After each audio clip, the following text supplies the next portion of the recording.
नमस्ते। अभी हम लोग काराकाट विधानसभा के गुड़ारी में हैं और हमारे साथ दो तीन चेहरे हैं। जिला महासचिव है सर। सर आपका नाम? रविंद्र उपाध्याय। सर आपका नाम? हंसलोचन राम। हम लोग कुछ बात करेंगे कि शाहाबाद अम्बेडकर वाहिनी के प्रभारी है सर जिला महासचिव है। हम लोग आज गुड़ारी काराकाट विधानसभा में है, गुड़ारी में। हम सर से ये पूछना चाहते हैं कि सर क्या जन सुराज बदलाव कर पाएगा? बिल्कुल, हम लोग जितना देख पा रहे हैं जन सुराज का अंडर करंट इतना ज्यादा है जो अनुमान लोग नहीं लगा पा रहे हैं। हम लोग ये बड़े कॉन्फिडेंस के साथ कह सकते हैं कि हम लोग 2/3 बहुमत के साथ नवंबर में सरकार बना रहे हैं और हर वर्ग का साथ है, उसमें किसी एक वर्ग का नहीं है, उसमें हर वर्ग का। इवन जो लोग ये कह रहे हैं कि यादव लालू जी के साथ अटैच है, युवा वर्ग 18 से 30 साल का युवा सभी जन सुराज के साथ है। सर हम लोग कुछ ग्राउंड लेवल पर सुनते आ रहे हैं कि ये हवा चल रहा है, ऐसे ही खत्म हो जाएगा। सर हम लोग सुनते आ रहे हैं, इसके विषय में सर क्या कहते हैं? जिन्हें ये स्वीकार नहीं है कि 2 साल में ही कोई पार्टी इतना आगे आ सकती है, वो यही हवा बहा रहे हैं। लेकिन ये जो हवा है वो झूठी हवा नहीं है। आप जो देख रहे हैं, पहले भीड़ जुटाई जाती थी, आज जो भीड़ है स्वतः स्फूर्त भीड़ है और पलायन और रोजगार को लेकर के नौजुवक बिल्कुल आंदोलित हैं। जी और बिल्कुल बदलाव होना है, इसमें हम लोगों को तो जरा भी संदेह नहीं। सर एक और सवाल, अभी सर फिलहाल का एक सवाल है कि राजद और कांग्रेस के मंच से भाजपा के श्री नरेंद्र मोदी प्रधानमंत्री जो है उनकी मां को गाली दिया जाता है और सर ये इतना बड़ा देश का मुद्दा बन जाता है। सर इससे आप क्या कहना चाहते हैं? नरेंद्र मोदी बीजेपी के हैं लेकिन भारतवर्ष के प्रधानमंत्री हैं।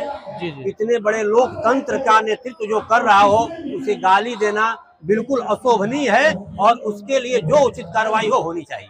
ये गलत हुआ है। सर अभी 4 अगस्त को बिहार बंद का आह्वान किया है। जी। सर आप इस पे क्या करना चाहते हैं? बंद के आह्वान से कहीं नहीं, जो कुछ हुआ वो गलत हुआ है, उस पर आवश्यक कार्रवाई होनी चाहिए। बंदी तो एक नाटक है, इसके अलावा कहीं कुछ नहीं। हाँ सर पलायन के मुद्दे पर सर क्या करना चाहते हैं? पलायन का मुद्दा इतना बड़ा मुद्दा है कि ये जो शुरुआत से प्रशांत जी जब उठाए हैं तब हर पार्टियां इस चीज को उठा रही हैं, लेकिन पलायन बिहार के लिए अभिशाप है और केवल श्रम का पलायन नहीं, बुद्धि का पलायन, रोजगार का पलायन, पैसा का पलायन, सब पलायन है।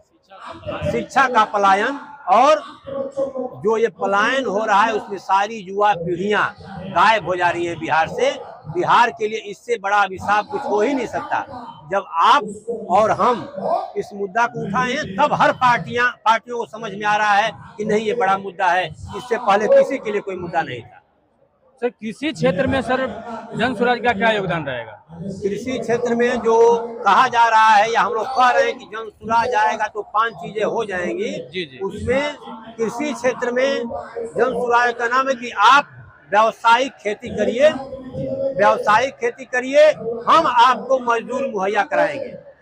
तो इससे कृषि का जो आय है वो दूना हो जाएगा। मोदी सरकार ने केवल कहा कि आय दूना करेंगे, उसके लिए कोई प्रावधान नहीं है। हम प्रावधान बता रहे हैं कि आप व्यावसायिक खेती करिए, मजदूर आपको हम उपलब्ध कराएंगे। जनसुराज मजदूरी जनसुराज देगी, मनरेगा को कृषि से अटैच करके।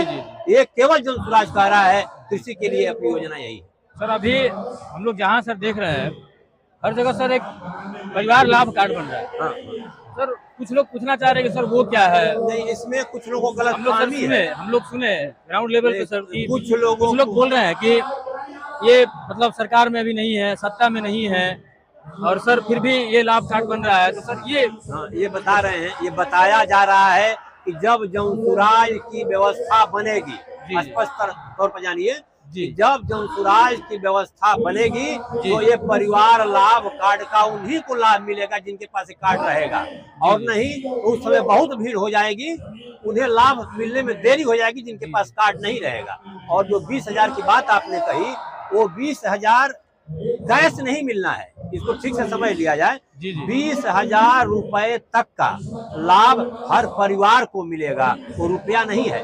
मतलब सर कि 20,000 रुपए हर परिवार को लाभ मिलेगा। लाभ वो 20,000 कैश नहीं रुपए मिलेगा। तक का लाभ, कैश नहीं है। जी, जी। जो आपको लाभ मिलेगा उसका जब वो देखिएगा क्या लाभ है, तो जी। 20,000 तक का हर परिवार को लाभ मिलेगा। सर एक अंतिम सवाल आपसे करते हैं। सर आज का सवाल अभी 2 घंटे पहले का ये हम लोग को न्यूज प्राप्त हुआ कि करहगर विधानसभा से प्रशांत किशोर जी चुनाव लड़ने वाले हैं। ऐसा हमने भी सुना है, ऐसा प्रशांत किशोर जी ने ऐसा हमने भी सुना है, लेकिन प्रशांत जी अभी मंच पर हैं।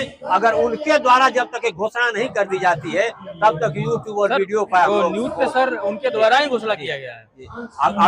हमने नहीं देखा है। अगर किया गया है तो सच होगा, लेकिन मैं तब तक इसको विश्वास नहीं करूंगा जब तक प्रशांत जी से मैं नहीं सर सुन आपको लेता। क्या लगता है अगर प्रशांत किशोर सर करहगर विधानसभा से आते हैं प्रशांत किशोर, तो आपको क्या लगता है? सभी की जमानत जब्त हो जाएगी, सब पार्टियों की जमानत जब्त हो जाएगी। धन्यवाद सर। धन्यवाद।